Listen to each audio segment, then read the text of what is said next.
Drive in this land of ours.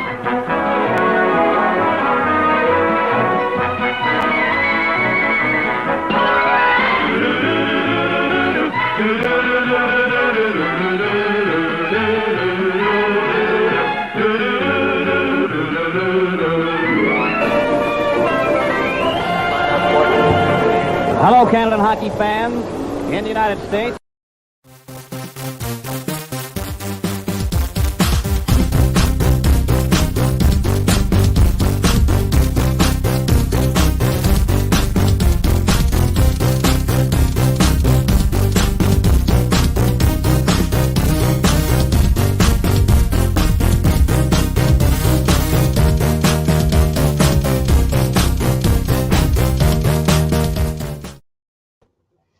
Hello, everyone, and welcome to Hockey Time Machine. I'm Glenn Dreyfus.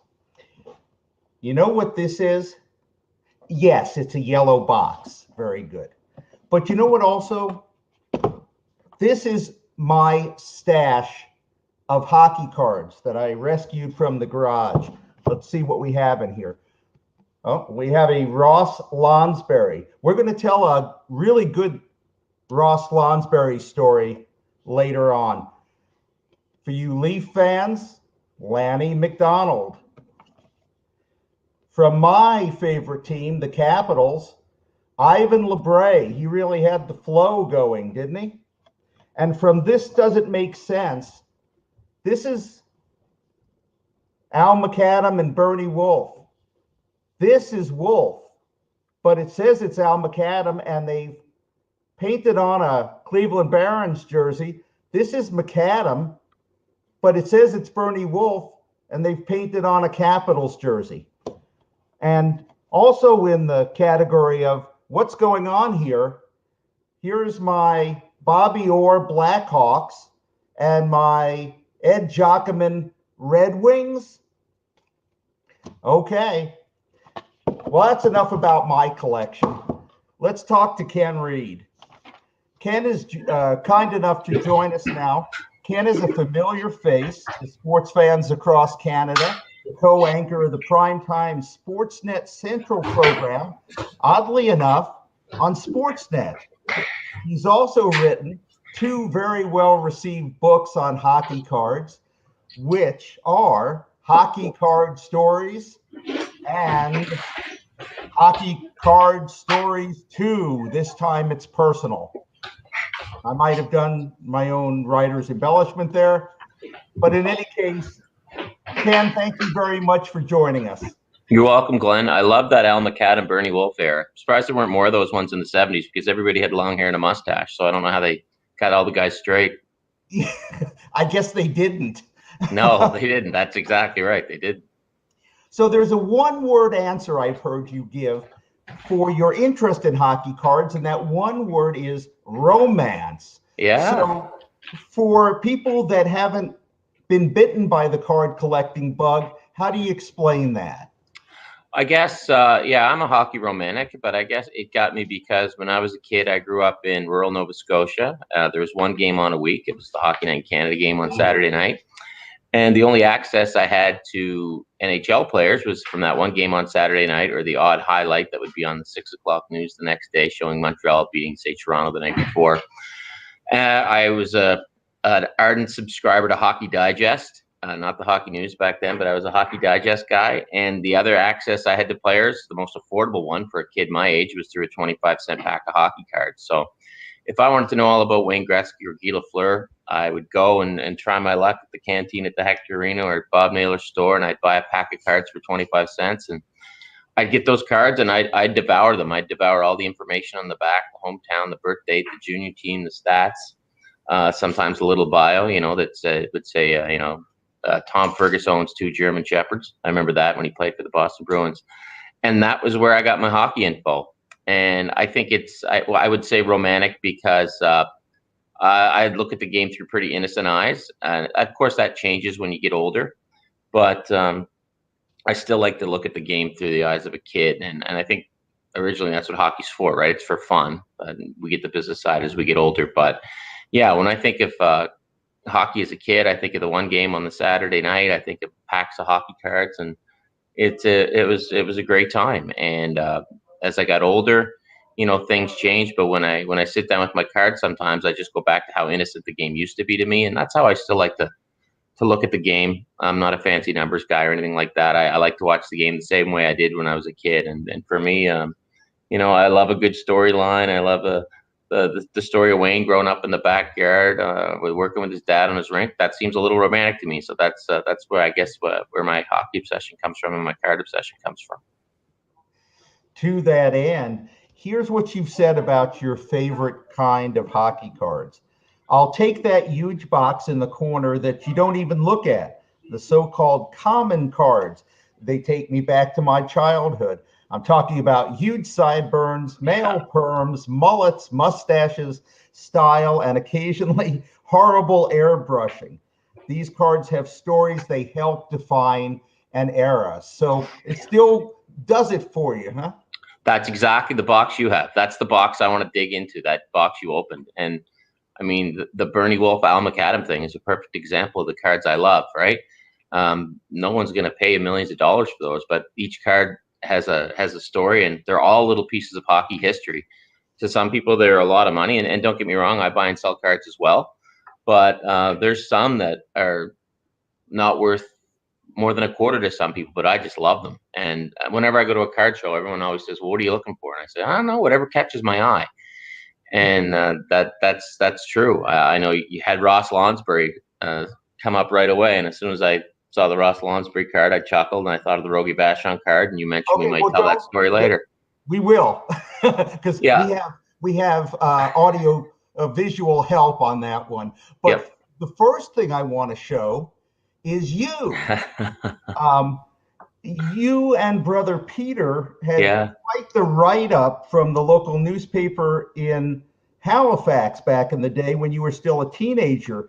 So it looks to me like even in your youth, your misspent youth, you amassed quite a collection. Oh, yeah. That was my life as a kid. I was very shy. I spent a lot of time in that bedroom. And I always joke Friday nights I spent with my hockey and baseball cards. And I was in grade 11 there, grade 10 or 11. And that was from the Evening News in New Glasgow, Nova Scotia. So word got out that my brother and I had a big collection. I think we had around 40,000 cards there. And actually we had people come knock on our door to look at our cards. And it's pretty funny. But that picture there, I would go do card shows in Halifax and around Nova Scotia, and I would sell. So I would sell my doubles. So grown men would be coming up buying from me. Kids would come up buy for me, and I'd leave card show in Halifax with a good chunk of cash in my pocket while my buddies were working at Sobeys or McDonald's. I was selling cards, so that was my part-time job. Where was this picture taken? That's our bedroom in the house. So we lived in a big house, and that was my brother's bed, actually. My brother's sitting on his bed, and I'm leaning beside it, and that was everything up around my brother's bed. And as you can see, he was a pretty good hockey player. He had a lot of medals. So my brother Peter actually went up to AAA midget, and 3 guys off his midget team made the NHL. 2 guys won the cup, so he had a pretty good team.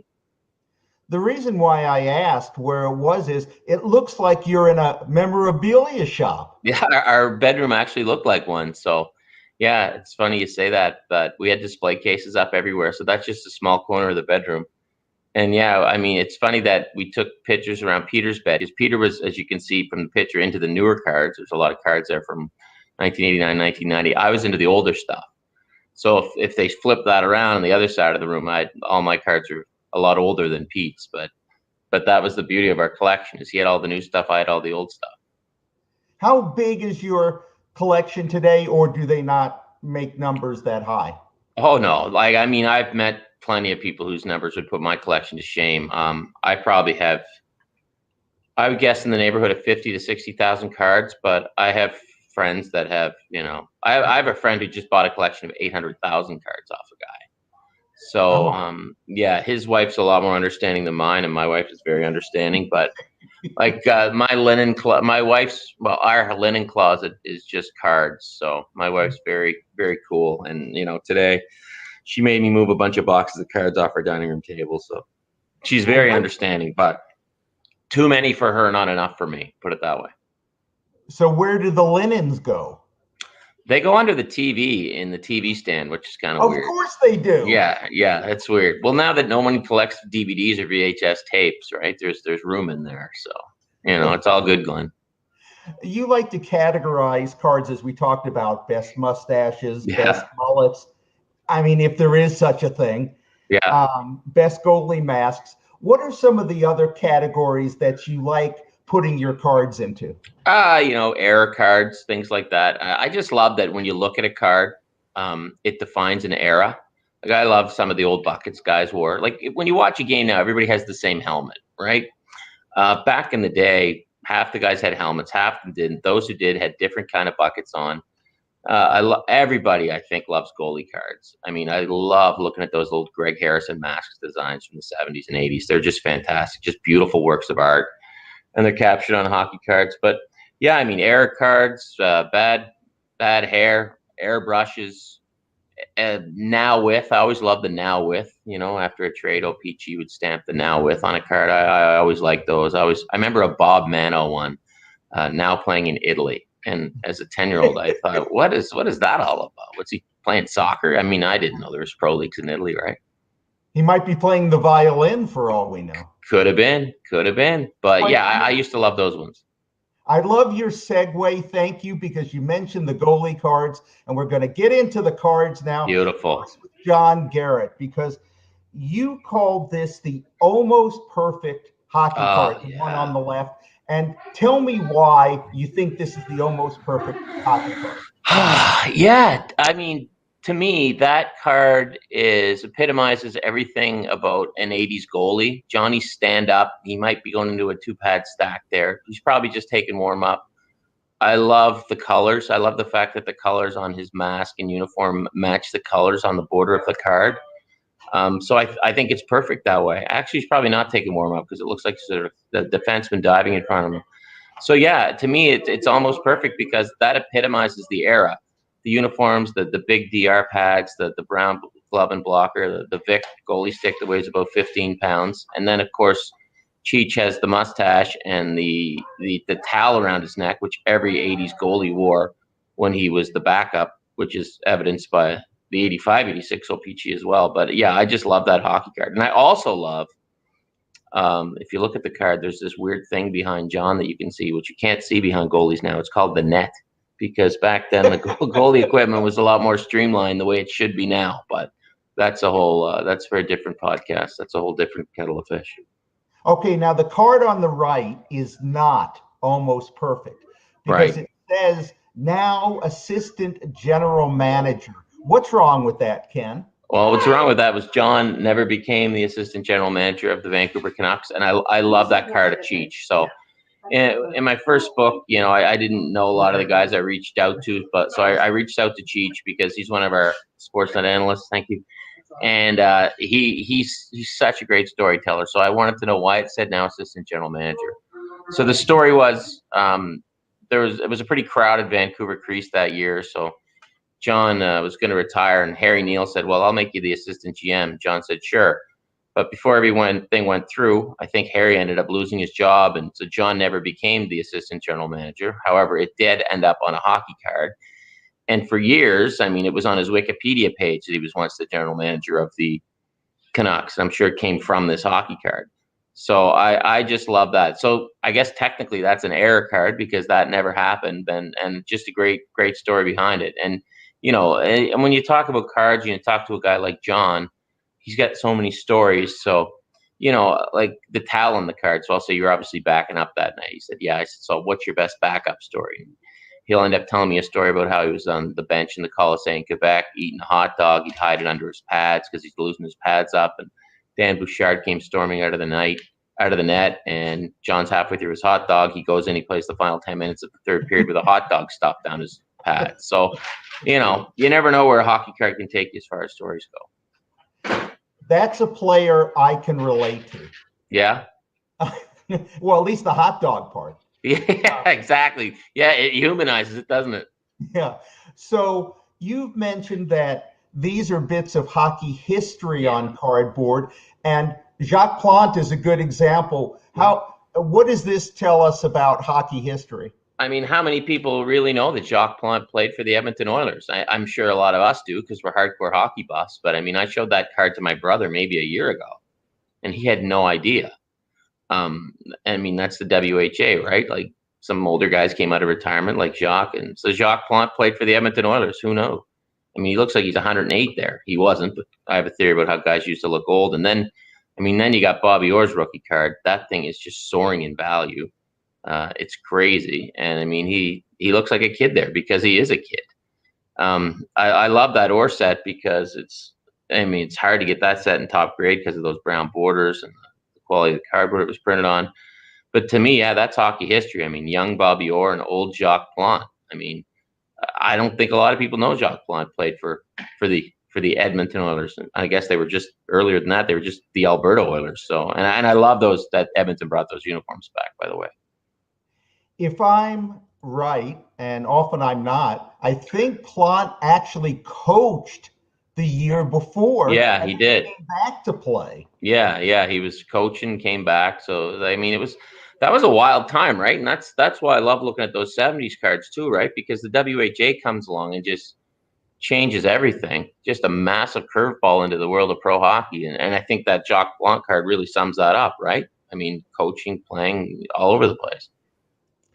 As much as card collecting can get brushed off as kid stuff, much like comic books do, some of these cards take us behind the scenes, and some are genuine works of art. So I picked the two out as examples. Would you talk about them? Yeah, both of those cards I think are from my second book, Hockey Card Stories, too. So I guess I'll start with the one with Garth Butcher. I mean, if you're thinking of hockey circa 1990, 1991, that is exactly what a hockey player looked like. I mean, you can see Garth has the mullet there. It's tight on the sides. It's long on the back. He's heating up the Easton aluminum stick, which the blade heats up into. That's actually Brendan Shanahan's blade, he told me. He said he used to love to use Brendan Shanahan's blades. He's got the massive plastic elbow pads on that just came out in that era. So for me, that's what hockey looked like in 1990. And I also looked at it. I love that it's a peek in behind the scenes. So when I'm talking to Garth about that card, he tells me how he'd steal Shanny's blades. He tells me how that stick would actually be bent after a game because he'd spend so much time cross-checking it into guys' backs. That's why he loved to use the big aluminum Easton, right? Because it gave you a little more oomph when you're cross-checking a guy in front of the net. And then you have the Gary Unger card, which I absolutely love.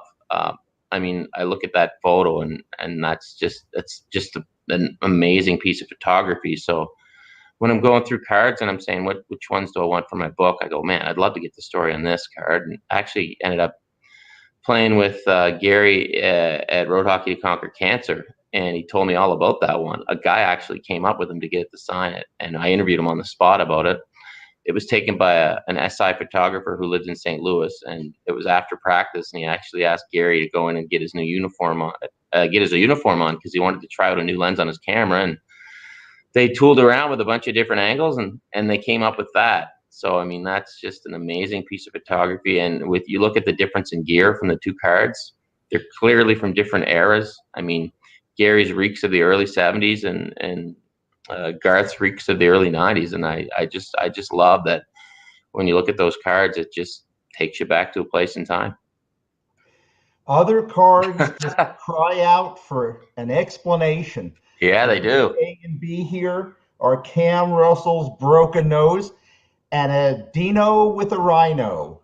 Yeah, so Cam's a good dude. He's a fellow Nova Scotian. So we were at a golf tournament, and I said, I need to interview you about your score rookie for one of my hockey card books. He says, oh, no, we got to do this card. So he pulls up his iPhone, and he had a picture of this card on it, and we both just started laughing. We had tears in our eyes, and we started showing it to everyone around the dining room at the Ashburn Golf Club, and they were, what's the story on this? And I said, exactly, what's the story on this? So we got to the bottom of that, and that was taken, believe it or not, a night after a game in Chicago, and Cam got beat up. He's got his nose packed. He got sent back down to Indianapolis. He gets there, and it's hockey card picture day. He's playing for Daryl Sutter, so Daryl must have loved that. And Cam's like, well, it's hockey card picture day, so I can either embrace this or try to hide it. So Cam, being the the card that he is, he's like, I'm going with this. So he just makes it work, right? Got a packed nose. He's got the raccoon eyes are just coming in. It's beautiful. It's such a great card. The story behind it's awesome. He's got the 5-pound coho, that he cross-checked guys with, just like Garth Butcher circa 1990. And then the Dino card, I mean, among collectors, this one's pretty popular. In the 90s, so many card companies came out, and they're trying to outdo each other, right? Like get these crazy photos. So the story on this one, and when I called Dino for a hockey card story, he knew exactly which card I was calling about. The funny thing about this card is it's also airbrushed. So this card, the picture was taken at Busch Gardens when Dino was playing for Tampa, and the deal was, hey guys, we're going to take you to the zoo or Busch Gardens, and we're going to do a calendar shoot for the team. So he takes the picture, and a few months later, I mean, he's eventually traded to Florida, and a few months later, it shows up on a hockey card with the Panthers logo airbrushed on that golf shirt he's wearing, and for some reason, you have Dino Ciccarelli with a rhinoceros on a hockey card. I don't know why that decision was made, but it was made, and Dino's talked about that card quite a bit for the past 23 years or so. Well, thank you for explaining that mystery. Another type of story that cards help to touch on is that not all great players back in the day made it to the NHL. So What is the story behind Douglas McNeil? Oh, man, you guys did your homework. This is fantastic. Yeah, this Douglas McNeil card's one of my favorites, a.k.a. Duggar McNeil. He went to a career in politics in Nova Scotia. He was a member of the Legislative Assembly. His son, Ross, owns Duggar's Menswear, which his dad owned, on Spring Garden Road in Halifax. If you're ever looking to get some good clothes, go see Ross. And so Duggar played in the Quebec Senior League, which, as a lot of us hockey nerds know, was probably the second best league in the world outside the NHL back in the late 40s, 50s. So, yeah, Duggar played in that league. Fantastic hockey player. And then as far as baseball cards go, that's my favorite. Gary Carter 82 O-Pee-Chee. And I just have such a fond memory of that card. I just remember pulling it out of a pack when I was a kid. Walked down the street from my grandfather's house, and Gary was my favorite player. And it's kind of like that Garrett card we showed earlier. The colors are perfect. And, I mean, the colors are absolutely perfect on that card. So, yeah, those are two cards that, again, aren't worth a ton of money. But to me, they mean something to me as a collector. So Duggar's one of those guys that if the NHL was around today, he'd definitely be in the NHL. Back then, 6 teams. He never got a shot. That Gary Carter card's probably worth 50 cents a dollar. But, I mean, I got several copies of it, so it means a bit to me. Some people may nitpick that Gary Carter actually isn't a hockey player, but I had to ask you about him because you've said that you love him, and that is something you have in common with my sister Dana. Okay. Gary Carter is her favorite player. So I wanted to ask you, what was it about the kid? Well, his number's up at the Bell Center, right? So maybe he does qualify for this. I think that's exactly what it was. As a kid growing up in Nova Scotia, I loved the Expos. Was not a Blue Jays guy. I loved the Expos. And I think what made him so appealing to kids was he played like a kid. So when you watched him, you kind of saw yourself. He was, he was always, he loved the camera. They called him Lights when he played for the Mets because he was always in front of the lights and cameras. But I think it was just his enthusiasm. I think as a kid as well, and if you're a hockey fan, maybe you're attracted to the catcher because he kind of looks like a goalie, right? He's the only guy wearing equipment. So that might have been part of it, but he was just really appealing to me. You'd see him in the old 7-Up ads, and he'd dirty after a game. He just looked like he gave it everything. So I think that's kind of what appealed to me about Gary Carter. We're down to 3 slides left, Ken, and our final category, which is my favorite and maybe yours too, the absurd. Okay, here we go. The people who make sports cards either have a warped sense of humor. I actually can't come up with any other explanation. And I don't know if you've seen the next couple of cards, but in the category of things I didn't know I needed. Okay. Hockey card in a can. Yeah, I don't know if I need that either.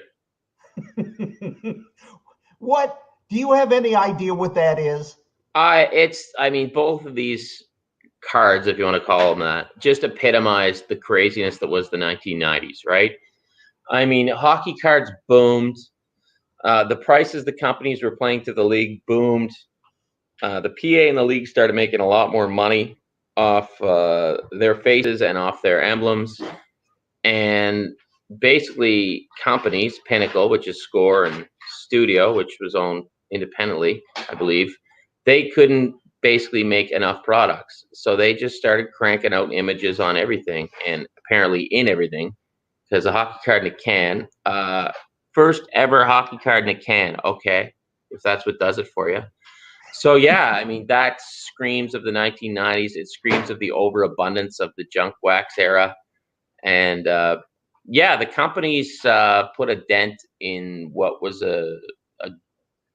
yeah, I mean, I don't really blame them because it was a license to print money back in the day, but a lot of people got a little too greedy, and we started seeing cards on everything and in all kinds of different shapes and sizes, and I mean everywhere. That just to me epitomizes what the card boom, I guess, was like when it finally blew up and jumped the shark.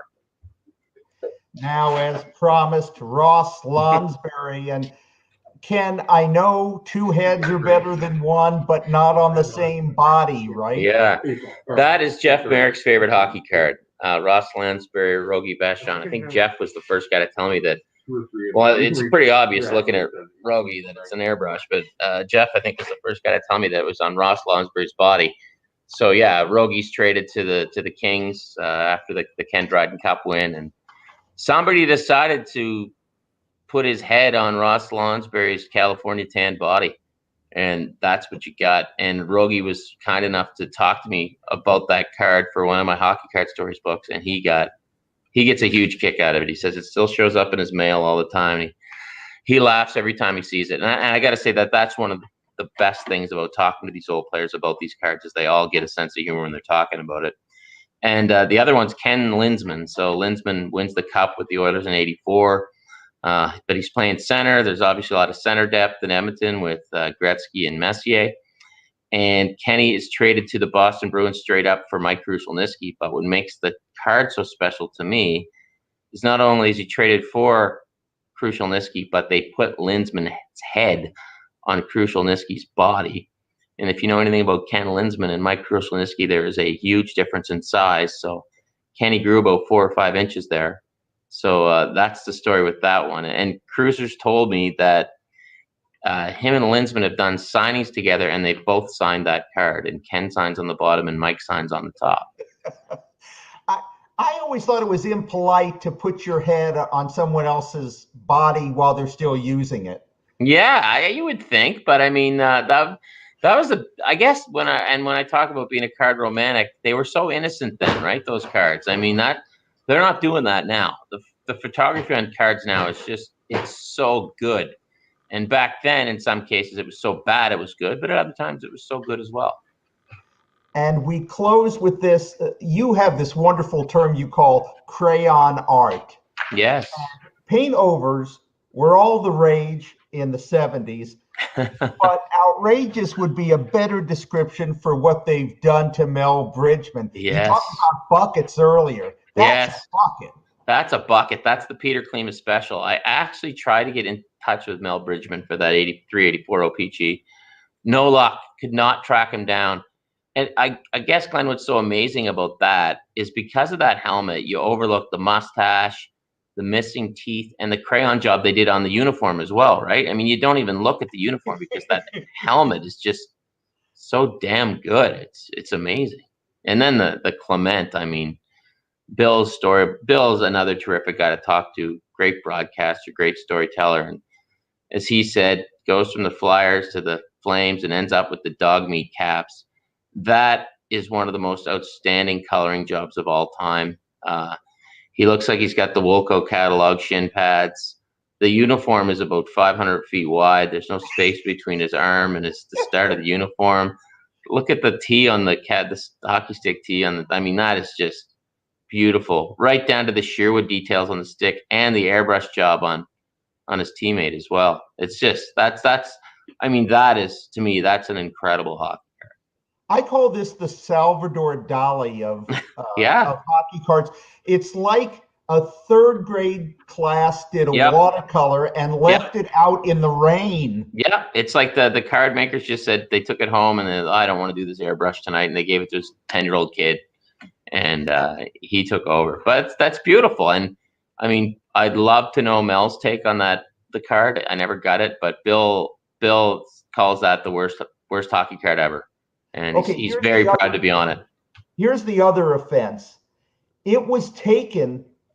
The original photo was taken when Bill was playing against the Capitals with the Flyers, and below his shell, the blue shell, you can see that his pants are still Flyers orange. Yes, you can. You can. It's beautiful. There's another card of a gentleman. His name escapes me, but he played for Minnesota, and he actually ended up being traded back to Minnesota, and his picture was in a Minnesota uniform, and they still airbrushed it to be Minnesota. Like, it was, but I the ones I get the kick out of too are the WHA ones, right? Because guys are changing teams all the time, and the teams are changing all the time. So to be a hockey card researcher back then, pre-internet, I mean, you can see why the odd mistake slipped through. Ken, where can people pick up Hockey Card Stories 1 and 2? Well, they're still available on Amazon right now. They're available through ecwpress.com. That's my publisher. You can see their logo up there. They did a good job with the hockey logo. But if you can, please go out and support your local bookstore and see if the book's in your local bookstore. They may or may not be there. I still see them in bookstores sometimes. But if you can't get them there, get them online at Amazon or ecwpress.com. There's lots of fun stories in there. Ken, it was such a pleasure to be able to talk to you. I've read those books. I enjoyed them. I laughed at them. And to be able to talk to the author is a real pleasure. Thank you for sharing your stories. And please keep doing what you're doing. We need the laughs more than ever. We do, Glenn. Good point. And thanks for reading the books. It's not rocket science, right? It's pretty easy read, as a lot of people told me. 59 trips to the loo when they were done in my book. So I enjoyed writing them, man. Thanks for your interest. I appreciate it. How did you end up at 59? Probably laziness. I mean, you need 60,000 words or so for a book. So I figured, if I do 1,025 words per story, I could probably get to 60,000, somewhere around there. I actually had 60, but one player called and said, "All that stuff I told you were lies." The guy went a little cuckoo. So I said, "Well, I'll just take you out of the book." So I guess that's how I officially ended up at 59. You could have done 61 on the next book just so it evened out. That's a good point. Yeah, the law of averages. Yeah, I could have done that, but I spent too much time getting creative with the title for the follow-up book. I think that's what took me off the rails there. You should have added, "This time it's personal." I should have. That'll be the third one. If I'll get a GoFundMe page going to pay me for the third one. Yeah. Well, speaking of paying, you have a paying job you need to get to. So I'm dressed up for it. I very much appreciate the time. You got it, Glenn. Thanks, man. Appreciate it. Okay. Bye-bye. Bye-bye. Okay, one down, and our next guest has written. This is what he said. Jeffrey Griffith wrote this. Hold on, Glenn. Hold on, Glenn. We had a special guest decided to join us. So I wanted to see if they're all special, Laura. I know, but he's just extra special. So I was hoping that he's on there, but I don't see his face. The reason I went to Jeffrey is because I can see Scotty Bowman's house, but I can't see Scotty. Yes. Okay. So what I thought is we talk to Jeffrey, and then maybe Scotty will come back, and if not, we'll just punch up a picture of his hallway and look at that for a few minutes. Okay, perfect. But for right now, let's go talk to Jeffrey. Okay. Of all the big and shiny objects at the Hockey Hall of Fame, wrote Jeffrey Griffith, among the most popular are 2.5-inch by 3.5-inch pieces of cardboard with grainy photos and a distinct bubblegum smell. Jeffrey Griffith, welcome to Hockey Time Machine. Thank you very much for joining us. Thank you, Glenn. Nice to be here. I know the topic is hockey cards, but you got a signed Wayne Gretzky hockey puck when you were a kid, to which I say, wow. Yes. And tell us that story. Yeah, so I started attending Mighty Ducks of Anaheim games in 94, 95. Knew nothing about the NHL, knew nothing about hockey history.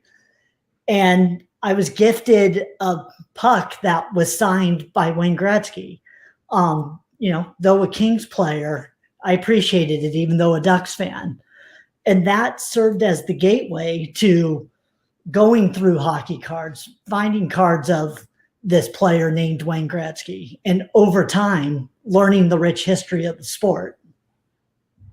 And this sets you on a lifelong fascination with the great one. Of all the amazing numbers surrounding number 99, you know one that most people don't. And this blew me away. There are how many different Wayne Gretzky hockey cards? Well, so in my collection, I have about 5,500 different Wayne Gretzky card collections, or Wayne Gretzky cards. But other than that, over the most recent years, there's been thousands more. We're easily topping over 10,000 different Wayne Gretzky cards over this time. Again, wow. So you own about 5,500 different Wayne Gretzky. 5,500 different Wayne Gretzky cards, yeah. Oh my God. From his rookie year in 1979 through 2008, 2009 is my core Gretzky collection. And from that time, I have 5,500 different Gretzky cards. And in fact, you wrote a book about Gretzky cards, and that led to a meeting with the man himself. Tell us about that. That was such an amazing moment. The Honda Center caught wind of me writing that book. And by that point, this was 2008. So my family had been attending games for close to 14 years at that time. And this was when Wayne was coaching the Phoenix Coyotes. So when they came into town, this was for a preseason game, I was able to present him copies of the book, literally hot off the press. And it was just, it was everything I could have dreamed about. It was incredible meeting him and him telling stories of how Upper Deck sends him cards to sign and the process of that and how he'd been with them and still is with them since 1990. It was just an incredible experience. The Gretzky book earned you a place in the Hockey Hall of Fame. How cool is that? It did. I mean, that's the amazing thing about the Gretzky Cards book, is that it's open doors that I could both dream about and could never even conceive of. And the fact that it's been on display in the Upper Deck Collector's Corner in the Hockey Hall of Fame for all this time is just extraordinary. That it could be resting in the, cathedral of hockey history there. So you've made it into the Hockey Hall of Fame. Not the way I would have to do it by, getting a ticket. You're in there. I like to think so. It's incredible. The pretty much besides an odd trip here and there, the annual trek up there is for the induction ceremony, and it's neat seeing it in there year after year. You have another association with the Hall, a recent book you authored. This one is called The Greatest Collection, Legends and Lore Behind Hockey's Treasures. How did that come about? So that came about, Griffintown Media published official Hall of Fame publications, and they started with a series that they titled National Treasures. The first one is during the centennial celebration of the NHL, and Phil Pritchard went through, the keeper of the cup, the Hall of Fame archives, and curated dozens and dozens of ultra rare photos that tell the history of the sport. The second book of the National Treasure series is by Kevin Shea, and it's called The Hall. And it's an incredible analysis of how the Hockey Hall of Fame has evolved over the years since its founding in 1943. And what was neat about that book particularly is that it used research from my master's thesis that I wrote on the Hockey Hall of Fame, which, unbeknownst to me, was helping shape this book by Kevin Shea called The Hall. So it was neat. I read it and loved it. And I was able to be put in contact through Phil Pritchard to Griffintown Media. And they offered me the opportunity to write the third book of the National Treasure series, which turned into The Greatest Collection. Yeah, The Greatest Collection. Hat trick of great books from the Hall, the National Treasure series. And in your book, it's only natural that Wayne Gretzky gets his own page of hockey cards. He does. I'd like to focus on his rookie card. What should we know about that one? It's in the lower right-hand corner. Yeah. So what's neat about that page as a whole, before I get onto the one page, is that these are the first cards that he's pictured with in each of those teams. So his rookie card as an Oilers, his 1988 tops with the Kings, 1995 Parkhurst International with the Blues, and his 96 Fleer card with the Rangers. What I really like about the rookie card is that nowadays rookie cards come during the player's rookie year. So, Austin Matthews' rookie card was in 2016, in the 16-17 season, because that was his rookie year. Up through the 80s, roughly, the players would typically receive their rookie cards the year after. So what's neat about the Gretzky rookie particularly is that though they're in the NHL, and you could see the NHL Oilers logo in the bottom right, the jersey depicted is the WHA version with that orange logo on there. And then, of course, with the O-Pee-Chee version particularly, there's that infamous yellow dot that's on his left shoulder there. And that's one of the way to tell genuine Gretzky rookie card from forgeries, right? Correct. So that's one of those telltale signs. So you've said that hockey cards are like tiny time capsules, and this must be the first ever hockey card. It's from 1875. What do you know about this one? Yeah, so back in the late 1800s, there was a slew of cigarette companies that were putting trading cards into their cigarette boxes. So, you can really, on the card, there's nothing mentioned really about hockey. It's just, tried their monogram cigars. And it's probably this set showed different local events, pastimes, games that were being played. And here we have a very early example of ice hockey. It looks like the rules were a little bit different. That looks a little less regulated. Yeah. The person who was going after the puck. Yes. Yeah. Which even there, it kind of looks like a ball, even if we're rolling with that. But yeah.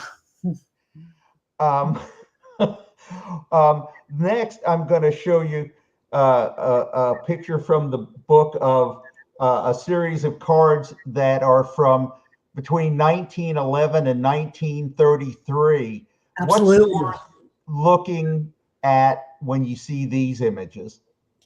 So it's just a transition of, in card history here. So basically in the card industry, 1940 and below are known as pre-war cards, meaning World War II. Which these two 1911 C-55 cards are pre-World War I. But C-55, the two cards on the left, are some of the most bold, iconic cards that are in vintage hockey cards. The George Hainsworth, that's right there, how it says stamp redemption on the label there, that was for chocolate, and the stamp represents that a complete set was built and sent in to the manufacturer for either skates or a box of chocolate, either one that the customer wanted. And then, of course, the Busher Jackson on the right, that's from the first ever O-Pee-Chee set, which is one of the most iconic hockey card brands. And of course, shows that's his rookie card right there. Our next set of cards that we're going to go to shows George's Vezina and a chap named Sprague Cleghorn. Yeah. Sprague Cleghorn. Old athlete names are the best. They are, absolutely. Card, old Sprague must have played for the entire world. Yes. So the fun part of what's unique about that set, especially for him, is that the logo represents the Montreal Canadiens as world champions. So that's a 1924-25 card of Cleghorn there. But yeah, I mean, it's one of the other Vezina card is one of his last ones ever made during his career. But yeah, I mean, Sprague is a tried and true. It's a name that needs to come back is what we need. Sprague Cleghorn. It's fun just to say. It is. It is.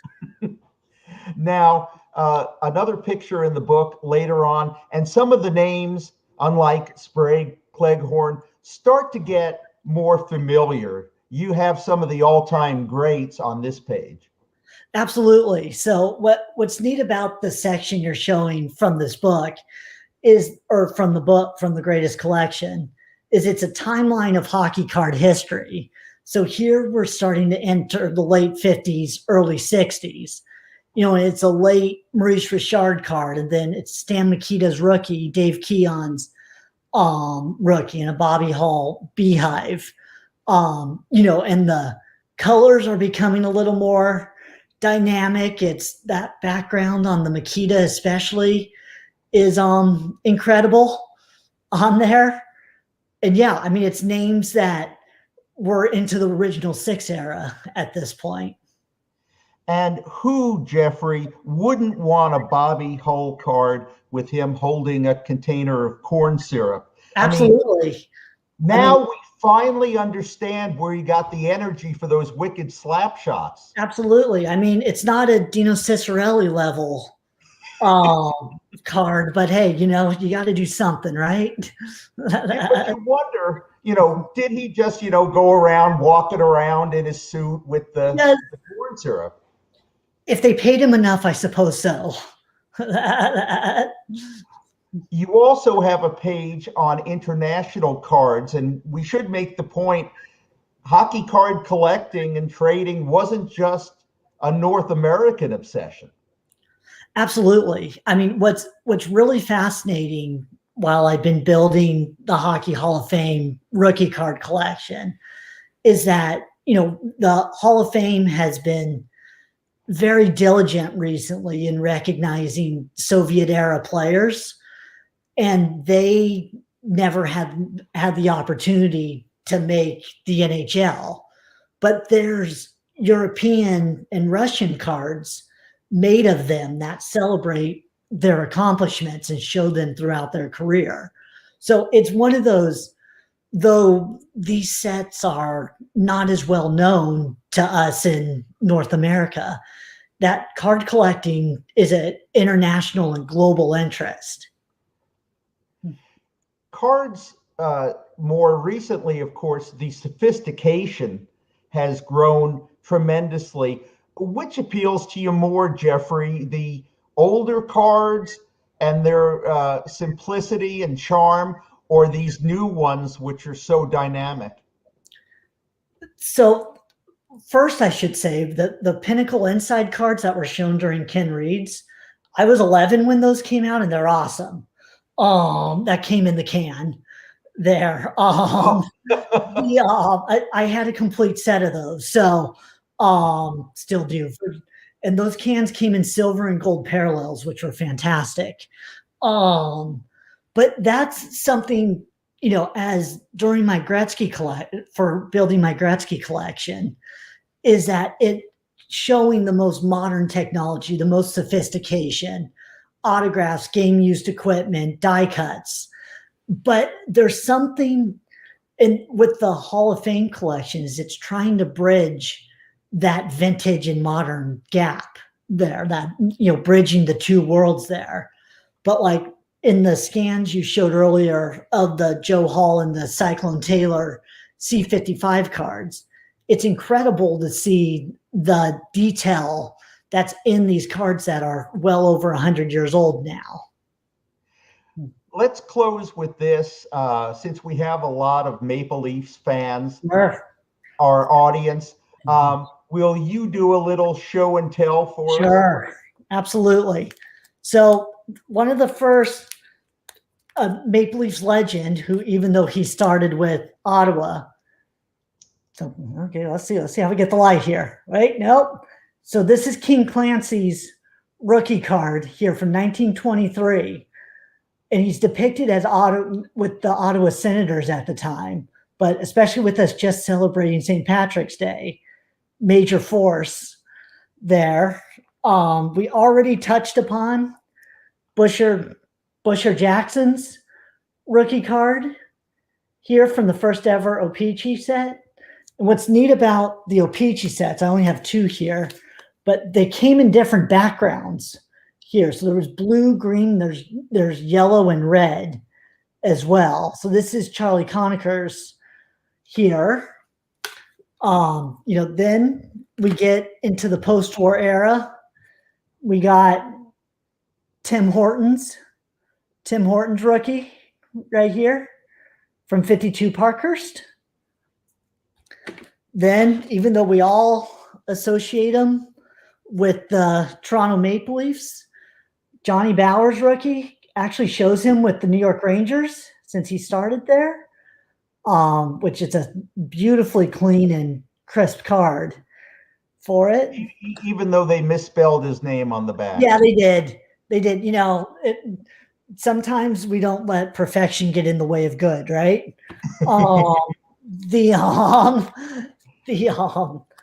Then a few years later, got Frank Mahovlich's rookie right here, which super condition sensitive on around here. And then I like the 1977 O-Pee-Chee Lanny McDonald that you showed at the top of the show here with his amazing stash. But the very fun part about his rookie card is that he is completely clean shaven and he doesn't look like himself at all. Wow. It's we so associate him with that same look, but his rookie card is very clean shaven and very interesting looking. I've seen a rookie Mike Gartner card with Capitals where he's clean shaven as well, and he had a mustache very soon after and still does. So absolutely, it is interesting to see the persona of the players. I've even seen like a crew cut Ron Duguay on a card. So you can come up with interesting little tidbits that are frozen in time. Absolutely. Yeah, and then just to wrap it up, we'll end with Austin Matthews, Young Gun here. The Young Guns subset by Upper Deck, and that's in Upper Deck Series 1 and 2, are the foundational rookie cards. And, Austin Matthews is carrying the mantle of Leafs history right now, and he's tearing it up this year so far. And you have torn it up during this interview, Jeffrey. Again, the author of The Greatest Collection. We put up the website earlier where you can get it, or wherever fine books are sold. Jeffrey Griffith, if you're able to stick around, please do. If you have to go, we understand. But you have been just a treasure yourself, and we so much appreciate you sharing part of your collection and also part of your knowledge. Thank you. I appreciate it. Dr. Jeffrey Griffith. Doctor, hey, if we had more time, I'd talk about the fact your master's thesis really ought to be on something boring or something that is hard work, not something you enjoy. Exactly. Yeah, I know. There were, I went to school in Southern California here, and there were 2 Canadians on staff, and I seized that opportunity. Okay. Thanks again, Jeffrey. Thank you. We very much appreciate you joining us. Yes. Thank you, everybody. Okay, now what we're going to do now is we're going to put out an SOS for Scotty Bowman. And if we can't get Scotty right away, we'll go to a taped interview and we'll try to get him back after the taped interview. So I want to tell you next about Donna and Mark Rubin. They own a memorabilia store called American Legends, 20 miles north of Times Square in Scarsdale, New York.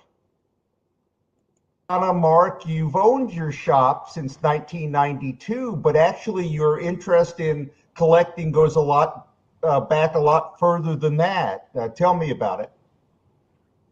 Well, yeah, of course, as your standard American kid, I used to collect baseball cards in the early 70s. And then I got into hockey in the late 70s and started to get into them as well. And I've been kind of fascinated with the business since the early 80s. And this has been my life's work. And here I am in my mid-50s still playing with baseball cards and hockey cards. And I like Mark, it's kind of funny. I was very similar. I used to, after elementary school, I'd go to the toy store and get my pack of baseball cards and also my pack of hockey cards. And they had gum in them, and I couldn't have been happier. Unfortunately, I still don't have any of my cards. As most people, their parents threw them out. But I loved collecting, and it's kind of funny when Mark and I met in 1990 that we eventually would be in the business together. Did card collecting have anything to do with you getting together? Actually, coincidentally, it did. The day we met, we actually met at a Rangers game, of course. Rangers Flyers, which is kind of funny after last night's game. So I was actually doing a card show in Queens, and it was a real dog of a show. Nobody was attending. I wasn't making any money. So I had sold my ticket to the game because I had Rangers season tickets back then. And I wound up going anyway, and we wound up meeting through a mutual friend at that game. So it kind of did work together. And it's coming up. It was March 25th of 1990, which is kind of funny. Ah, great. Mark, you've said that hockey cards have almost as rich a history as baseball cards, and that's about as high praise in the card collecting business as you can get. Why are you drawn to hockey cards? I think it's because of the rich history. Baseball, like hockey, have cards going back to the early 1900s. And some of the legendary names of the period, actually, I have Lester Patrick C56 that I've had in my collection for 30 years. It's just kind of neat to go back 100 years or so and see that, in Canada, hockey is as big of a deal as baseball is in the United States. And I've always loved the game, and I've always been fascinated by the history, and the cards are just beautiful. They're works of art, literally. Donna, do you have a passion for hockey that's as great as Mark's? It's great, maybe even greater. I mean, I started watching hockey probably in 1970. My dad took me to my first game in 1972. We used to share season tickets with the gentleman. We used to sit dead center ice yellows back when the Garden was all colors of the rainbow. And I loved going. And I used to go when I lived in the city. I would go by myself and buy a ticket out front. I didn't have any friends who were into it. So I always loved it. And it was great when Mark and I met because I pretty much, he had season tickets at the time, and kind of nudged his friend out of the way, and I got to be the one to join him in the season tickets, and I guess we've had them now for well over 30 years, right? So yeah, hockey is the greatest. I saw you guys got to pose with the Stanley Cup. Tell me about that. Yeah, we've had a few run-ins with Stanley. Been to the Hall of Fame a few times, and happened to be in Vegas when the Cup was out there in 2018, and we're fortunate enough to have a private appearance with it, and it was pretty neat. Well, I don't want to get into threesomes, so we'll just leave that alone. Vegas, right? In 68, OPC started producing a Canadian version of the Topps cards. But here's my quibble. For us in the States, we got kind of a truncated version. In Canada, they get more cards, or at least they used to. What's up with that? Yeah, they really got the better end of the deal. So when they started doing it, typically the American series was 132 cards. The O-Pee-Chee series typically would be 264. So with that extra series of cards, you get all of the rookies, or many of the rookies that weren't in the top sets. So for example, in 71, while both sets have Ken Dryden, only the O-Pee-Chee set has Guy Lafleur and Marcel Dion. So, and then you go to like 1980, Topps doesn't have Mark Messier, O-Pee-Chee does. So plus the card backs are nicer, they're brighter, more players, more rookies. Well, let's go for the O-Pee-Chee cards. So I understand that you made what you call a significant buying trip to Montreal. Oh, wow. Wow, you really did do your research. I'm waiting for the customs officials to come knocking on the door. Yeah, so this was probably, I don't know, in the late 80s, early 90s. And I went up to do a big buying trip. And, this is when airport security was not what it is today in the world of terrorism. So I spent a considerable amount of money, probably mid 5 figures. And when I went through, I didn't declare anything because it was just easier not to.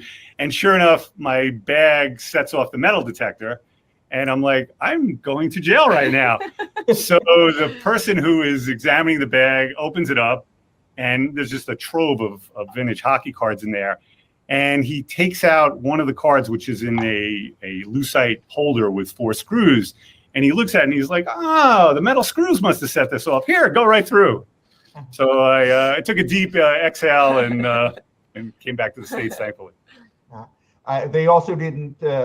It didn't catch on to the guns and marijuana in your other bag. I will neither confirm nor deny anything. Speaking of troves, I want to ask you about 2 of your collections, and you both could answer this. One is called the Tallahassee Collection. So this was in the early 2000s. It was a collector who had just assembled just a ridiculous amount of material, sets, singles, unopened material, and we sold it for him. And I have to say, it'll be 20 years coming up this October. Wow. And I would just love to have some of that material back that we sold. I remember one thing in particular. There was a 5-cent unopened pack of 1954 Topps hockey, which at the time I think went for $7,000 or $8,000, which now has got to be a six-figure item. The other one that you write about on your site is the Avalanche Collection. Wow. Yeah, it's funny. I've actually forgotten it. We bought so many deals since then. I think that was the one with the multitude of old hockey sets, going back to the Sport Kings and the C55s and C56s and 54. And 54 Topps hockey also. Just great hockey stuff. And for someone like myself who was a collector and now still kind of dabbles, just the sheer joy of seeing cards of Art Ross and George Vezina. I mean, it's just amazing to go through stuff like that. Donna, are you involved in the appraising of cards when they come in? How does that work? So that's really more Mark's wheelhouse. I can look at cards and know that, no, this is something that we wouldn't be interested in. Yes, this is something we would be interested in, but then I pass it on to Mark because that's really where his knowledge is. And I mean, I could look at a card and look at the corners through the 10 power magnifying glass, but he really is the one to do all that. So I'll pass all that along to him. Okay, Mark, what goes into appraising a hockey card or a hockey card collection? Well, probably the most important thing I would say that goes into it is your eyes. And now as someone who's creeping, I know I'm in middle age. You're more than middle age. Yeah, thanks. As I'm older than you, so it's okay. So without a magnifying glass, you're kind of wasting your time. So it's just a question of several things. Condition is the most important thing. Obviously, the content of the card, if there's a number of cards, who the players are, and most importantly, when they were produced. Generally speaking, the earlier they are, the better. For hockey, usually the cutoff, anything from the 60s is going to be good, and as far back as possible is better. And now, of course, you have in the 70s a lot of things that have gone up a lot in value. And let's not forget the Gretzky rookie, which is $79.80, which I have right there. which I have right here, which is also big money, and also right there. Now that Gretzky card. One of the things to look for is a little yellow dot on his sweater, right? To make sure it's authentic. Exactly. I mean, there's there are numerous fakes, and fortunately now online there are a lot of resources for looking for specific fakes because they're getting better every day at making these. But again, one thing I like to typically look for when examining a card is say a card like this, the blue border under magnification should not have any dot patterns because that's a solid print. The actual image of Gretzky on the card should have dot patterns. But when they're printing these, it's basically like, blue stock and then the image on top of it. So, I would say, check that first. And that'll give you a good indication. And not just for this card, for any card as well, particularly anything older. If you see dots around the edge, it's not a good thing. Have you guys had people come in with fakes or forgeries? Oh, all the time. Yeah, actually, and sometimes, it's not anything pernicious on their part, but somebody was in like a couple of weeks ago with the 65 Sandy Koufax that he had bought online, and it was in a holder. And before even taking it out of the holder, the coloring just didn't look right to me.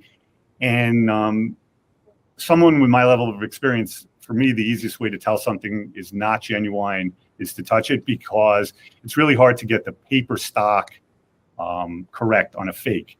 It'll always be either a little lighter, a little heavier, too glossy, not glossy enough, matte finish, not matte finish. So once I felt the card, I could tell right away it was just too flimsy. And then under magnification, you could see it just broke down quality wise. So it does happen a lot, unfortunately. And it's kind of sad because there's so many new people getting into the hobby, and there are just a lot of people, particularly online, who sell stuff, not necessarily as genuine, but they kind of lead people to believe that it is when there's just no way it is. I'm sure you gave a good answer to that question, but when you mentioned Sandy Koufax, I got a little your Brooklyn days, yeah. Ah, that's right. So yes, and I thought I heard some angelic singing there. Donna, what is your side of the business? So pretty much, I do publicity for the store. I do all the social media for the store, which has become a big deal, really in last couple of years, but really since the whole hobby has taken on a whole new meaning since the pandemic has happened, and especially since we opened back up in June. We were closed for 11 weeks. So and I'm also making sales. I'm up front. I'm helping customers. It's something that I've always loved to do. I can talk and talk and talk. I got that from my mother. I love talking to people, learning about them, learning about their families. In fact, because we've been open for so long, some of our closest friends are people that we met through the store who no longer are customers, but have just remained close friends. And we've gone to weddings and been there for baby showers and all the important occasions. But sales, working in the background to do anything we can to help Mark source product, and the social media part, which has become a big deal.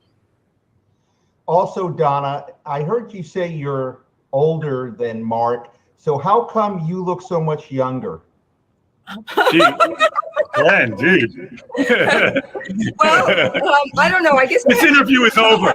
I guess I'm good genes, and I guess full disclosure, I do color my hair, so to get rid of the gray. So maybe that's why. All natural, man. Okay. Now he got you there, Glenn. Now I think this interview's over. Before we go, is there anything else about owning a memorabilia shop that we ought to know, or anything I didn't cover that you want to make sure gets out to the viewing public? Oh, It's a toughie. It is a toughie. I mean, it is a lot of fun. I mean, we've been doing this for a long time. And one thing Mark always said is he gets to play with baseball cards and, hockey cards. And it's really exciting when we buy collections and we see the stuff that's in there. I get nostalgic when I see cards that I used to have and no longer have. And I think the aspect of just being able to talk sports all day and talk cards and talk about your favorite team and your favorite player. I mean, how many people get to do that in their daily jobs? It really gives you just such a good feeling. And these days, especially with everything that's gone on, it's just nice to get up and be excited every day to come to work and just go home and talk about all the fun that you had during the day. And of course, there are stresses, but it's just, I don't know, it's just a lot of fun. That's a good place to end on, Donna and Mark. Thanks for being good sports. What I did there? I did very that. Nice. Thank you so much for getting up so early and having us on. This was worth it. I enjoyed it immensely. Thanks again. Thank you very much. Thank you, Glenn. If you ever come back to the BK, feel free to stop by. Will do. Thanks again to Mark and Donna. And I think we have a great privilege now, because I can see, although you can't see, that Scotty Bowman has returned to the room where his camera is. And as soon as he is done with the phone call he's on, he'll be able to join us and talk about his card collection. So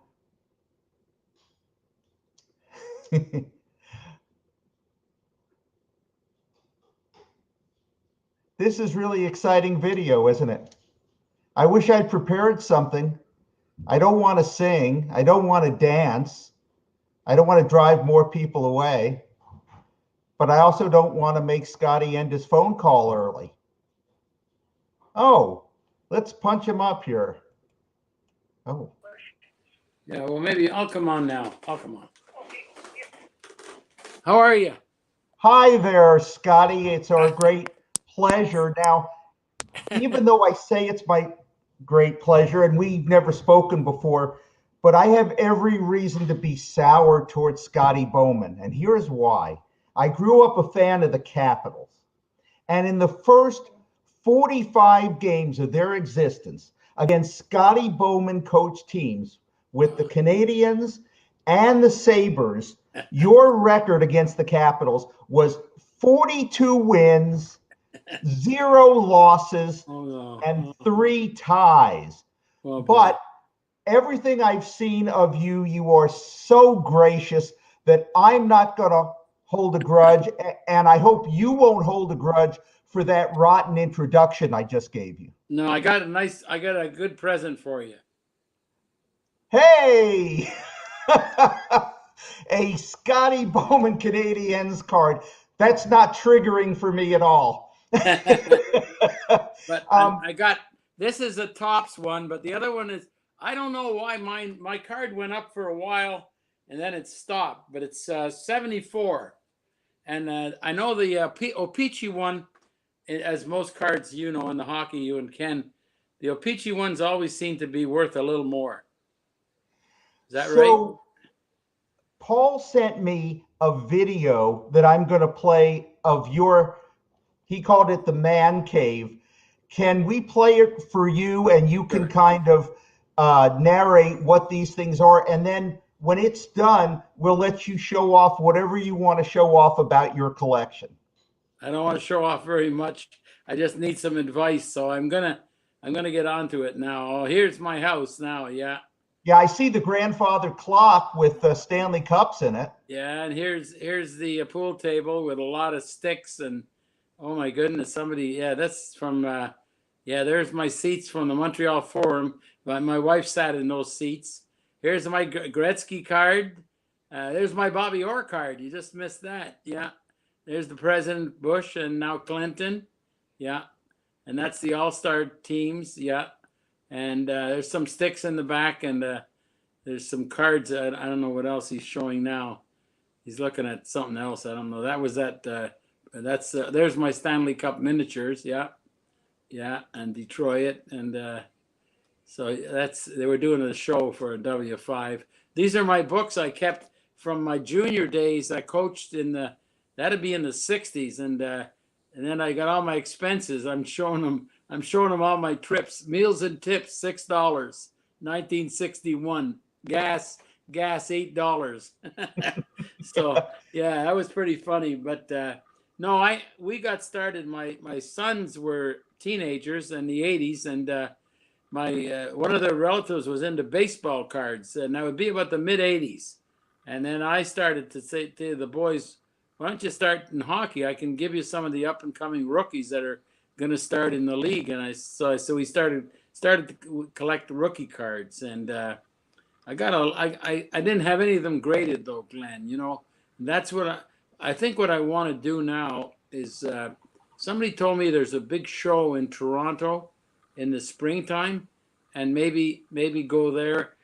I'm reluctant to send the cards by FedEx, or in case they're lost. Like some of the cards I got, Gretzky, Lemieux, Michael Jordan. I've got a baseball card. I was going to ask you about it. Sandy Koufax. Oh yeah. His Sure. rookie card. Now, here's what I wanted to ask you people that know about cards. When I first started collecting, they didn't want you to sign the card. They didn't want anytime you signed the card, if you can remember, we're talking like 35, 40 years ago, that devalued the card. But they said now a signed card, legitimately signed with a picture taken and authentic, does that increase the value, or in your opinion?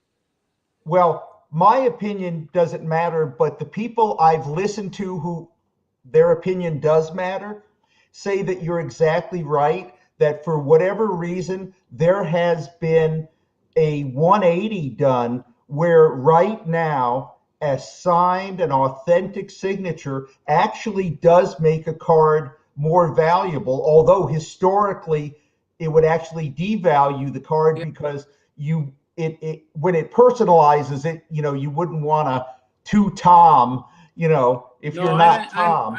I meant like there's some people I know that if I wanted to get a valuable card signed, yes, like not to myself, just their autograph on the card, because there's a lot of people, I haven't been like that, but I know a lot of people, and they have their own reasons for it. They're very careful.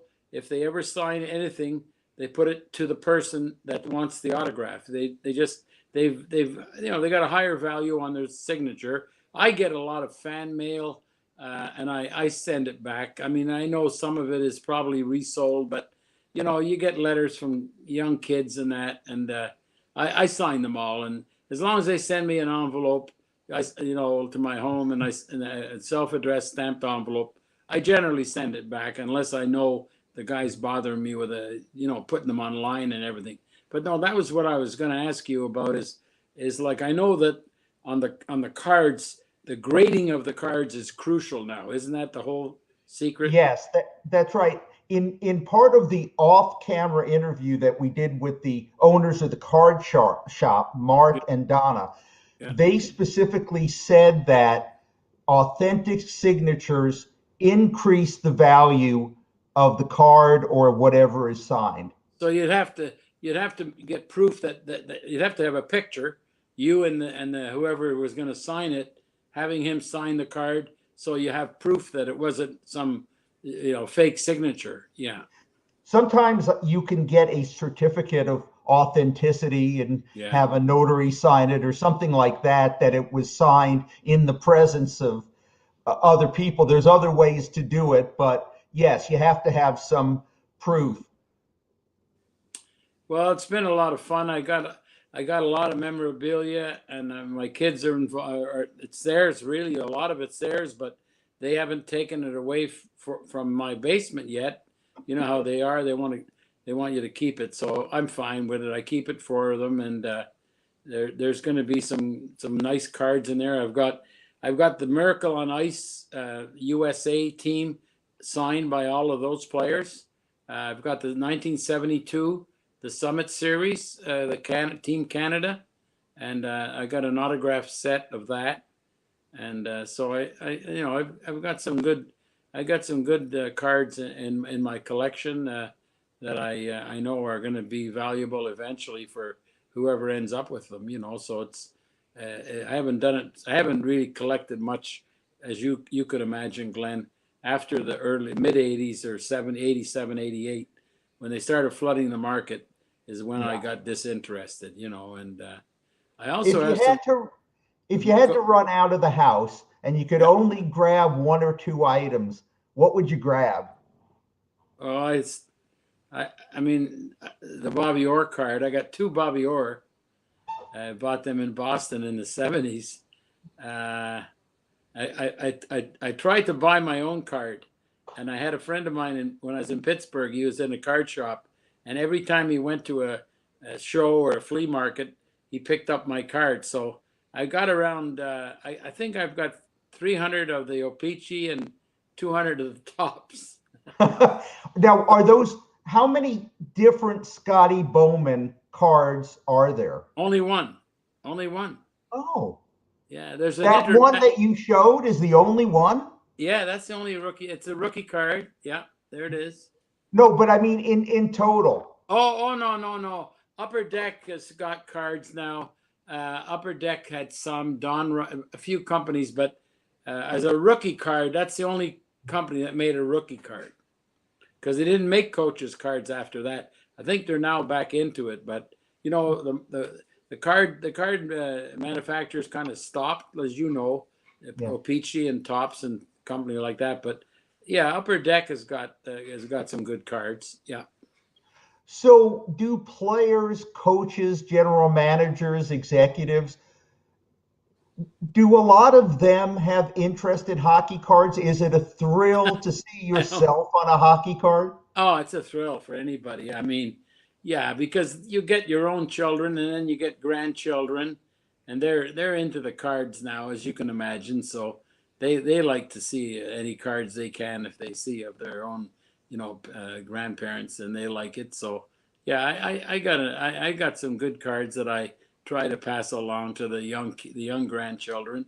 And I think I was kind of lucky in the 80s, because there's a lot of great players that come every decade, but there was so many in the Wayne came in 79, but Mario and Steve Yzerman and all these good players, a lot of good players came every decade. But in the 80s, I've got a lot of nice cards that I've just kept. I haven't tried to sell any of them, because my two boys will probably end up with most of them. Did you ever have a hockey card as a player? No, I didn't play in the NHL. So well, I know that, but I thought maybe. Oh no, I got just pictures. No, there might be a one. No, I never had a card. No. Do you wish you had one? Well, my rookie card's okay. Okay. Okay. So what did they say about you on your rookie card? Was there any I could text read it on the back? I don't know exactly. It was let's see now, 1970. What does it say? I can read it to you. Let me see. Teams coached by Scotty Bowman have a habit of making the playoffs. In fact, Scotty's never missed the postseason showdown while coaching an NHL team. An injury cut short Scotty's playing days as a junior, but he broke into the executive end of hockey in the Montreal system and left to guide the brand new St. Louis franchise in 1967. After 4 years at the helm of the Blues, Scotty returned to the Montreal, winning the Stanley Cup last year in 72-73. That was my first cup. Yeah. So do you like that write-up? Oh, I mean, sure. That's only my second or third year in Montreal. So that was after the first of the 9 cups as a coach. Yeah. And how often do you go through the collection? Do you ever go down to the basement and just kind of rummage for fun, or is it just about knowing that it's there? I've got a lot of other sports.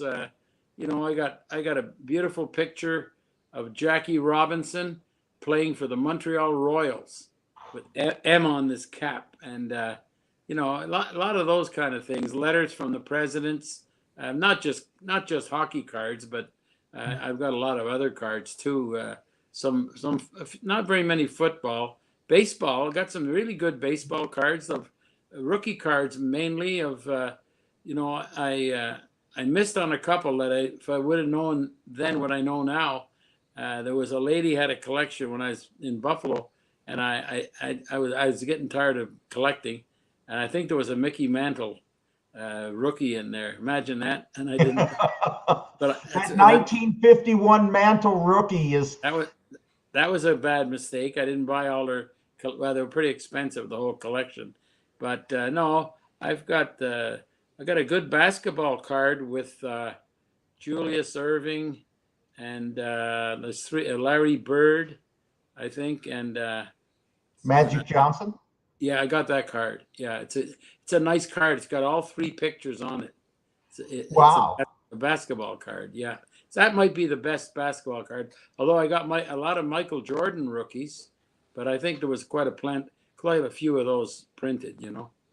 And do you have any cards, any non-sports cards? Because I know that cards are also made up for all kinds of things these days. No, none of that. No.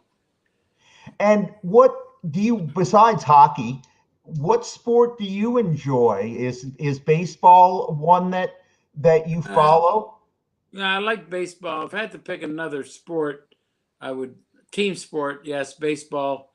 Individual, of course, I like to follow golf. You know, because I was a walking scorekeeper in a couple of big tournaments. I enjoyed that, and that was a wonderful time in my post hockey life. I was able to score. I was a walking scorekeeper at the U.S. Open in Pebble Beach in year 2000 when Tiger Woods shot 50. He won the tournament by 15 under, the U.S. Open. And did you? How much advice did you give him? Were you whispering in his ear? When you're a scorekeeper, you don't spectate. You just do your job, and the golfers do their job.